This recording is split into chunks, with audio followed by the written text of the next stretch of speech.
안녕하세요. 에이틴벤처스의 대표 고산입니다. 저는 오늘 온라인 제조 플랫폼이라는 것에 대해서 설명을 드리고자 하는데요. 저희 에이틴벤처스가 바로 온라인 제조 플랫폼을 운영하고 있기 때문입니다. 저희는 현재 크리에이터블이라는 서비스에서 온라인 제조 플랫폼을 운영하고 있는데요. 제조 분야의 수요와 공급을 연결하는 플랫폼을 바로 온라인 제조 플랫폼이라고 말합니다. 저희는 최근에 그 CNC 분야에만 한정해서 또 비교 견적 서비스를 런칭하기도 했어요. 그러니까 CNC 제조를 하고 싶은 분이 만들고 싶은 도면이나 그런 선택사항을 넣으면 이 요청서가 이 제조를 할 수 있는 파트너들한테 쭉 다 뿌려져서 그 파트너들이 챗으로 연락을 해오게 됩니다. 그러니까 제조 분야의 수요 공급을 완전히 다이렉트하게 연결하는 이런 일을 현재 하고 있는데요. 이런 제조 분야의 이런 플랫폼이 어떤 그 히스토리를 갖고 지금까지 왔는지에 대해서 제가 쭉 설명드리고자 합니다. 우선 이 제조 플랫폼을 이야기할 때 메이커 운동이라는 걸 빼놓을 수 없을 것 같아요. 2010년도, 2005년부터 한 그쯤부터 미국, 유럽 이런 곳을 중심으로 메이커 운동이라는 메이커스 무브먼트라는 그런 활동들이 쭉 전개되었었는데요. 여기 화면에 보시는 것처럼 메이커스라는 책을 크리스 앤더슨이라는 유명한 분이 쓰시기도 했었고, 또 이코노미스트지 화면에 여기는 이제 3차 산업혁명이라고 되어 있는데, 보시는 것처럼 책상 위에 공장이 있어서 누구나 메이커가 돼서 누구나 만들고 싶은 걸 만들 수 있는 이런 화보를 실 정도로 메이커라고 하는 사람들, 무언가 만드는 사람들이 다시 이 메인스트림으로 등장하게 된 그런 운동들이 있었습니다. 그래서 이러면서 다시 IT 쪽에만 쏠려있던 그런 관심들이 하드웨어 제조에 다시 회귀하게 되는데요. 이런 메이커스 무브먼트가 전개되는 가장 중요한 이유 중에 한 두 가지 정도를 뽑아보면 이런 기술적인 배경이 있습니다. 첫 번째는 디지털 패브리케이션이라는 분야예요. 디지털 제조라는 분야인데 쉽게 말하면 3D 프린터 같은 것입니다. 디지털로 도면을 만들어서 그 도면을 기계에 넣으면 기계가 자동으로 3차원 형상을 만들어줘요. 그러니까 외형을 쉽게 만들 수 있죠. 그리고 다른 한 사이드에 있는 기술 분야가 피지컬 컴퓨팅이라는 분야입니다. 아마도 많이 들어보실 수도 있는데 요즘에는 아두이노라든지 라즈베리 파이 이런 범용 보드를 통해서 본인이 원하는 기능들을 굉장히 쉽게 구현할 수 있는 그런 시대가 열렸던 거예요. 그래서 그 안에 들어가는 기능들, 그리고 이 물체의 외관, 이것들을 모두 개인의 힘으로 쉽게 만들 수 있는 시대가 열려서 이런 것들이 바로 그 메이커 운동을 추진하는데 아주 커다란 원동력이 되지 않았나 생각을 합니다. 또한 이런 메이커 스페이스들도 많이 생기기 시작했는데요. 2010년도에 제가 미국에 있을 때 그 테크샵이라는 곳을 가봤는데 바로 이곳이었습니다. 이곳에는 한 100억 원 정도에 해당하는 그들의 말에 의하면 그런 아주 거대한 장비들을 이렇게 갖춰 놓고 또 이렇게 간이로 무언가 만들 수 있는 공간도 해놓고, 그래서 하드웨어를 만들 수 있는 사람들이 집에 헤비한 장비가 없더라도 여기 와서 장비 사용법을 배우고 무언가 만들어서 실제 창업까지 이어지는 이런 일들이 그 당시 막 활발하게 일어나고 있었는데 2010년도에 그러면서 또 다른 한편으로는 온라인에 커뮤니티가 막 형성되기 시작했습니다. 그러니까 여기는 instructables.com이라는 그런 웹사이트인데요. 여기는 뭐냐면 만드는 방법을 다 공유하는 거예요. 예를 들어서 여기 보시면은 테크놀로지, 워크샵, 리빙, 푸드 이런 게 있는데 이런 테크놀로지 한번 들어가 볼까요? 여기 보면은 보시는 것처럼 이 사진은 뭐냐면 핑거 프린팅 스캐닝 거라지 도어 오프너라고 써 있는데, 그러니까 지문을 인식해서 차고문을 여는 그런 장치입니다. 근데 이거를 개인이 만드는 거예요. 개인이 만들어서 이것을 여기에 공유를 하는데 이렇게 단순하게 사진만 공유하는 게 아니라 여기 보시는 것처럼 이런 전자 회로 도면들, 그리고 만드는 방법들, 만드는 방법, 그리고 만드는 데 필요한 재료들, 그리고 만드는 방법 스텝 1, 2, 3, 4 쫙 따라가다 보면은 바로 이걸 똑같이 만들 수 있는, 그래서 만들면서 무언가 배울 수 있는 이런 커뮤니티들이 막 활성화되기 시작했어요. 그러니까 먼저 혼자 무언가 만들 수 있는 기술들이 받쳐주기 시작했고, 2010년도가 언제냐면, 어느 때냐면 2009년도 정도부터 2009년도에 3D 프린터의 주요 특허가 만료돼서 저가형 프린터가 생산될 수 있게 된 때였습니다. 이전에도 3D 프린터라는 게 존재했지만 RP 머신이라는 이름으로 수천만 원 이상의 가격으로만 판매가 됐었고 특허에 걸려 있었기 때문에 근데 2010년도, 9년도를 기점으로 해서 뭐 100만 원, 200만 원 이런 프린터들이 막 나오기 시작했어요. 그러니까 일반인들도 이런 어떤 제조력을 갖게 된 거죠. 그래서 뭔가 만들 수 있고 또 기능도 아까 말씀드렸던 것처럼 아두이노 같은 것들로 쉽게 구현할 수 있게 되었고 그리고 아까 말씀드렸던 것처럼 그런 걸 또 한 단계 더 나아가서 프로페셔널하게 만들 수 있는 메이커 스페이스도 생기고 또 이렇게 만든 것들을 서로 공유하는 커뮤니티도 온라인상에 생기고 그러니까 이런 것들이 막 다 융합이 돼서 메이커 운동이라는 게 굉장히 빠르게 확산되고 있던 그런 시기였습니다.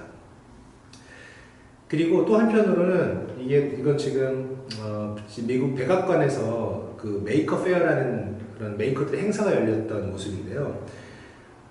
미국 정부에서도 이런 메이커 운동을 지지했던 이유가 있는데 뭐냐면 제조업이 다 중국에 가 있었는데 그것들을 다시 자국으로 데리고 올 수 있는 어떤 원초적인 그런 역할을 할 수 있는 분야라고 생각을 했기 때문입니다. 이런 메이커 운동을 통해서 IT 다음에 어떤 제조업이 활성화되고 그 제조업이 자국에서 이루어지기를 바랬던 그런 때였어요. 그래서 오바마 행정부에서도 3D 프린팅을 적극적으로 활성화시키려고 노력을 했었고 그 당시 우리 정부에서도 그런 노력을 많이 했었죠. 예, 그런 배경이 있었던 그런 시절이었습니다. 그리고 이런 메이크업 운동의 다음 단계로 하드웨어 스타트업이라는 것들이 많이 생기기 시작했어요. 요 전까지는 이제 창업, 스타트업 하면은 대부분 IT였어요. 인터넷 붐이 확 일었을 때부터 시작해서 꽤 오랜 시간 동안 창업이라고 하면 무조건 IT 창업이었습니다. 그런데 다시 이때쯤 돼서 하드웨어를 갖고 창업하는 사람들이 등장하기 시작했는데 그 배경에는 방금 말씀드렸던 것처럼 메이커 운동이 될 수 있을 정도로 접근성이 높아진 그런 하드웨어 관련 기술들이 있었고 또 한편으로는 이게 거대한 트렌드였는데 그때 보시면은 이제 PC 시대가 있었고 거대한 산업을 이끌었던 그 트렌드를 말씀드리는 겁니다. 그 다음에 인터넷 시대가 있었고 그래서 모바일이 들어오면서 새로운 시대를 개척했고 이제 그 다음이 뭐냐라고 했을 때 그 당시에 사람들이 모두 디바이스 얘기를 했어요. 그러니까 스마트 디바이스, IoT, 웨어러블 디바이스 이런 얘기를 많이 했습니다. 사실 2010년도면 미국에서 막 그런 얘기 하고 있었을 때고 우리나라는 아직 그런 얘기 하진 않았을 때 우리는 아직까지도 창업한다고 하면 다 SNS랑 관련된 무언가를 하고 싶어 하고 모바일 앱 만드시고 이럴 때였어요. 근데 미국은 우리보다 시장이 한 3년에서 5년 정도 빠르니까 이미 그런 디바이스 관련된 얘기를 많이 하고 있었고 그래서 이제 하드웨어 스타트업들이 많이 생기기 시작했던 그런 때였습니다. 그러면서 주목받았던 것이 또 중국의 심천이에요. 하드웨어를 만들다 보니까 이것을 대량 생산하려면 저가로 만들 수 있는 곳 심천이 주목을 받기 시작했고 미국의 실리콘밸리 정도로 중국의 실리콘밸리 느낌의 하드웨어 분야의 그런 위상으로 심천이 중국의 선전이 이렇게 포지셔닝 되어가는 그런 시기였습니다. 그러면서 재밌는 것들이 막 나타나기 시작했는데 하드웨어 엑셀러레이터들이 많이 생겼어요. 그러니까 엑셀러레이터들이라 하면 그 스타트업들을 지원하는 그런 기관들인데 그 전까지는 IT만 지원했다면 이제 하드웨어를 지원하는 전문 엑셀러레이터들이 막 생겨서 이 친구들이 미국에서 팀을 뽑아서 중국 심천 데리고 갑니다. 그래서 거기서 한 100일 동안 시제품까지 다 완성을 해요. 100일이면 굉장히 빠른 그 속도예요. 네, 그 하드웨어를 만들어 보신 분은 알겠지만 정말 빠른 속도입니다. 근데 그러고 나서 바로 이렇게 킥스타터 같은 크라우드 펀딩에 올려서 바로 펀드레이징을 하고 이렇게 린하게 하드웨어 창업을 해가는 그런 인프라가 막 갖춰져 가고 있었습니다. 이러다 보니까 사람들이 제조를 다시 들여다보게 되고 제조에 대한 IT를 하는 사람도 제조에 대한 관심을 갖게 되고 무언가 이 제조 분야가 되게 올드하다라는 것을 다시 한번 깨닫게 되고 이 제조가 온라인 서비스화되는 그런 계기가 이러면서 마련이 됐다고 저는 생각을 합니다. 그래서 이어서 온라인 제조 플랫폼들이 등장을 하는데요. 제조를 해보신 분들은 알겠지만 제조 파트너 찾기 되게 힘들고 검색해서 전화하고 이메일하고 찾아가고 오프라인 미팅하고 정말 이것을 정말 많이 반복해야 됩니다. 근데 이럴 필요가 없잖아요. 지금 2020년도에 아직까지 이렇게 예전 모습 그대로 거래가 일어나는 영역은 참 별로 없을 거예요. 근데 제조라는 정말 거대한 인더스트리가 아직까지 이렇게 IT의 수혜를 받지 못하고 잠자고 있었다는 것은 정말 사실 좀 신기한 일이기도 합니다. 그 당시에 이제 어떻게 제조 플랫폼들이 시작이 됐었냐면은 3D 프린팅 위주로 시작이 됐었어요. 제가 여기 1세대 제조 플랫폼이라고 표시를 했는데요. 3D 허브스라든지 쉐이프웨이스 같은 애들이 3D 프린팅 서비스를 온라인으로 제공하기 시작했습니다. 이 온라인 제조 플랫폼에 사실 3D 프린팅이 기여한 바가 되게 많아요. 왜냐하면 3D 프린팅이 등장하면서 제조가 그렇게 어려운 것만은 아니구나 라고 사람들이 생각을 하게 된 것 같습니다. 제조가 꽤 많이 디지털화되어 있구나.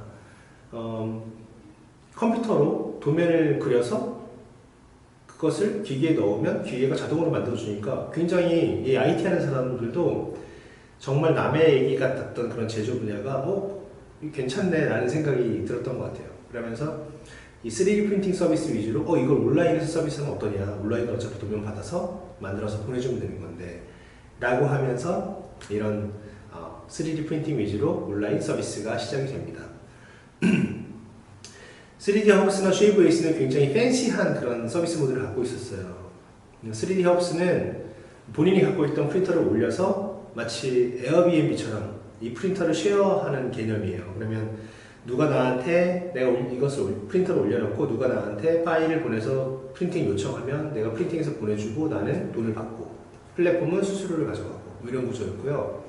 쉐이브웨이스는 더 팬시한 구조였는데 디자이너가 디자인을 올려요. 그럼 커스터머가 이걸 삽니다. 이 제품을. 그러면 그때 회사는 이 디자인을 프린팅해서 보내줘요. 커스터머한테. 그래서 수익의 일부를 디자이너한테 나눕니다. 이런 식으로 이런 팬시한 비즈니스 모델로 시작을 했고 다른 곳들도 머티리얼라이즈는 원래 3D 프린팅 서비스였고 스컬프티어도 3D 프린팅 서비스였는데 이게 3D 프린팅 시작했던 곳들이 모두 다 나중에는 이런 팬시한 비즈니스 모델에서 떠나서 그리고 3D 프린팅에서도 떠납니다. 떠난다는 게 아니라 더 확장해가죠. 해보니까 3D 프린팅만 하는 건 시장이 좀 제한되어 있거든요. 그리고 해보니까 꼭 3D 프린팅만 해야 될 이유도 없는 거예요. 어차피 도면 받아서 무언가 만들어서 제공하는 건 똑같잖아요. 그래서 3D 프린팅, CNC 머시닝, 센터, 시트 메탈, 이런 것, 인젝션 몰딩, 이런 제조의 전 분야로 온라인 제조 서비스가 확장돼 가기 시작합니다. 이 기사는 작년에 포브스에서 냈던 기사인데요. 왜 제조 플랫폼이 2019년도에 중요하게 될 거냐라는 것에 대한 얘기죠. 그러니까 2019년도에 제조 플랫폼에 대해서 되게 주목을 이런 큰 미디어에서도 하기 시작했던 거죠. 그러면서 했던 얘기가 제조 플랫폼이라는 게 되게 자연스러운 것 같다. 왜냐하면 이미 사람들이 공장을 스스로 보유하지 않고 아웃소싱 하는 데 익숙해져 있고 그리고 이미 이런 모바일이나 모바일 폰이나 이런 IT 익숙해 있는 사람들은 이런 이미지로 제조 플랫폼을 생각할 것이다.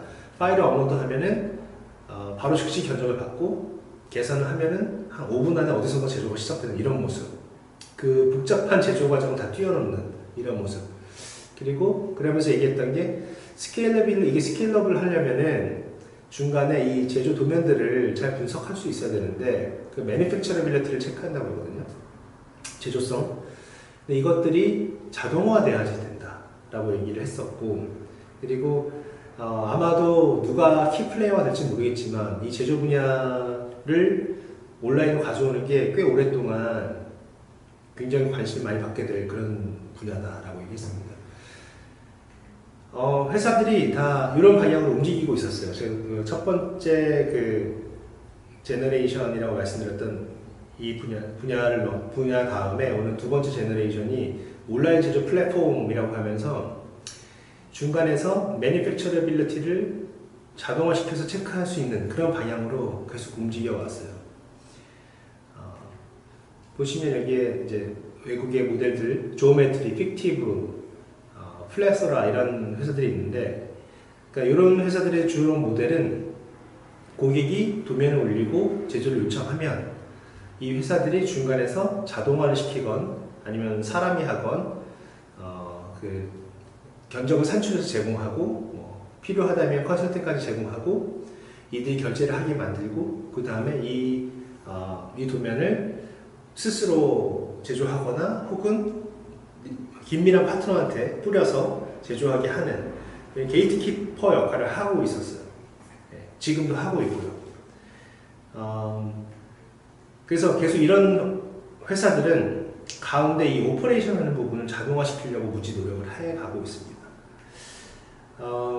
그리고 회사들, 이런 분야에 들어온 회사들은 사이즈는 되게 다양해요. 보시는 회사는 이제 원래 인젝션 몰딩을 하던 회사인데 이렇게 온라인 분야까지 확장해서 여러 가지 다른 서비스들을 제공하고 있고, 그렇습니다. 그래서 이렇게, 이 두 번째 제너레이션 시대가 좋은 거죠. 처음에는 1세대는 3D 프린팅을 온라인 서비스 하다가 2세대부터는 온라인으로 제조를 서비스 한다. 근데 우리가 자동으로 혹은 사람이 컨설팅해서 다 해결해 준다, 문제를. 저희 회사도 이 2세대의 제조 서비스 시작했습니다. 저희의 미션이 에이틴 벤처스의 미션이 제조의 수요와 공급을 더 나은 방식으로 연결한다 이고요. 비전이 제조의 초연결이거든요. 그래서 이 2세대 방식으로 크리에이터블이라는 서비스를 시작했어요. 고객분들이 오셔서 서비스에 들어오셔서 도면 올리시면 저희가 가격도 산정해드리고 상담도 하고 하면서 굉장히 편리하게 제조를 하실 수 있는 서비스를 제공했죠. 근데 하다 보니까 더 좋은 모델이 있다는 걸 알게 됐습니다. 중간에서 이렇게 전문성을 발휘해서 상담하는 건 한계가 있거든요. 서비스가 커질수록 사람도 많아져야 되고요. 그 전문성의 퀄리티를 관리하는 이슈도 굉장히 큽니다. 근데 만약에 중간에서 이렇게 관리를 하지 않고 양쪽을 바로 연결시켜주면 어떨까? 당연히 그게 제일 좋겠죠. 그래서 저희도 이렇게 고객들이 이런 파트너들과 다이렉트리 연결되는 서비스가 가능한 방법을 찾아내서 지금은 양쪽을 바로 연결하는 그런 비교 견적 서비스로 전향해 가고 있습니다. 이런 공장들과 바로 연결돼서 소통하실 수가 있는 거예요. 한번 생각해 보세요. 이렇게 본인들이 원하는 공장들을 찾고 위치 기반에서 그리고 그 간에 가서 충분한 정보를 얻으실 수 있고 그리고 직접 예약할 수 있다면은 굉장히 편하시겠죠. 온라인으로. 저희가 제공하는 그 서비스의 플로우를 한번 보여드릴게요. 이게 저희는 3세대 온라인 제조 서비스라고 생각을 하는데요. 예를 들어서 이런 겁니다. 고객이 서비스에 들어오세요. 그 다음에 어떤 3D 프린팅, 절삭 가공, 사출 금형 어떤 서비스를 받을 건지 선택하십니다. 그 다음에 도면을 업로드 하시고요. 그리고 재료 같은 걸 선택해요. 그리고 도면상에다가 필요한 내용들을 메모로 남깁니다.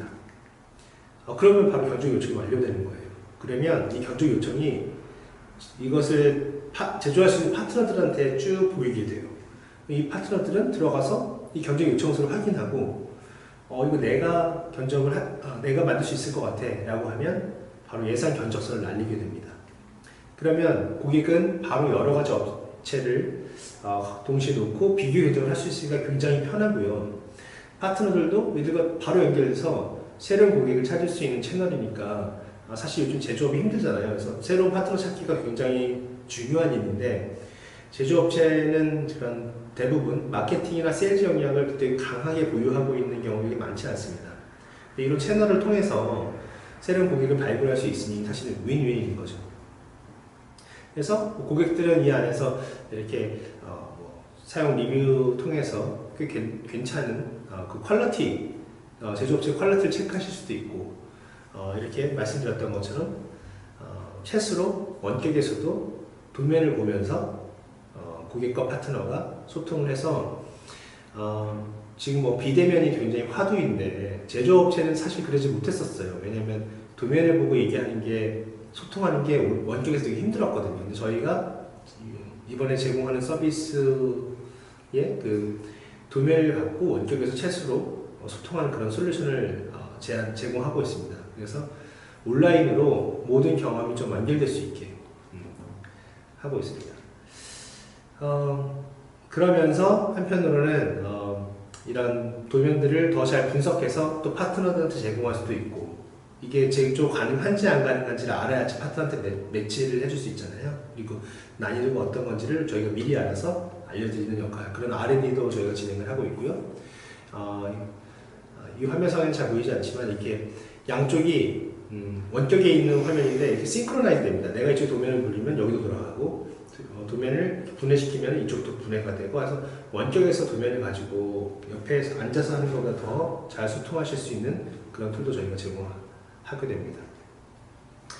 그래서 이게 지금 저희가 제공하고 있는 3세대 온라인 제조 플랫폼의 모습이에요. 크리에이티브 비교경적인데요. CNC 업체부터 아주 쉽게 찾을 수 있게 저희가 제공을 하고 있는데 다 무료죠. 당연히 다 무료고 바로 그냥 연결하는 모델이어서 한번 들어와서 써보시면 아마 만족하실 겁니다. 근데 이 CNC 서비스를 내놓고 보니까 고객이나 파트너 양쪽 다 굉장히 반응이 좋아서 저희가 바로 3D 프린팅, 금형사출, 또 다른 뭐 판금, 주조 이런 서비스를 쭉 이어서 런칭을 할 예정을 갖고 있습니다. 제조업이라는 게 굉장히 오래된 영역의 그런 산업인데, 제조업이 사실 IT 수혜를 못 받았어요, 지금까지. 근데 IT를 통해서 제조가 업그레이드 될 수 있는 방법이 저희는 두 개 있다고 생각합니다. 첫 번째는 제조 공장 자체가 효율화되는 거예요. 흔히 말하는 스마트 팩토리 같은 게 그 중에 하나인데, 제조의 전 과정을 디지털화해서 이게 훨씬 더 효율적으로 돌아갈 수 있게, 그래서 생산에 드는 코스트를 낮추는 거죠. 그런 방법이 하나 있고, 또 다른 하나는 제조 시장을 효율화시키는 방법입니다. 시장이라 함은 수요와 공급이 만나는 곳인데, 사실 제조 쪽에는 이런 시장이 존재하지 않았어요. 제조하러 가보면 정가가 없잖아요. 거의 부르는 게 값입니다. 그런데 저희가 온라인에서 이렇게 수요 공급이 만나는 장을 마련함으로 해서 대략적인 그런 시장 가격 같은 것도 형성시킬 수 있고, 양쪽이 서로 윈윈할 수 있는, 서로 잘 만날 수 있는 그런 이 시장을 효율화시 IT 기술로 만들어내는 것이 이 오프라인에 있는 그런 시장을 훨씬 더 효율화시킬 수 있는 그런 방법이라고 저희는 생각을 합니다. 그래서 제조업과 IT 기술이 접목되어서 제조 생태계가 한 단계 업그레이드 되는 것이 저희는 우리나라가 굉장히 중요하게 갖고 있는 이 제조업이라는 게 다시 한번 살아날 수 있는 그런 기회라고 생각하고요. 그렇게 됐을 때 또 제조 수요자들도 굉장히 편하게 이 제조업에 접근할 수 있고, 그러면 또 제조 스타트업이라든지 이런 것들이 더 활성화될 수 있는 기반이 된다고 생각을 합니다. 저희 꿈은 되게 큰데요. 정보를 찾으려면은 구글이나 네이버 가시잖아요. 뭘 사려면 뭐 아마존이나 쿠팡 같은 데 가시죠. 무언가 만들고 싶다면 저희 서비스를 찾을 수 있는 그런 서비스를 만들어가는 게 저희가 갖고 있는 큰 비전이고요.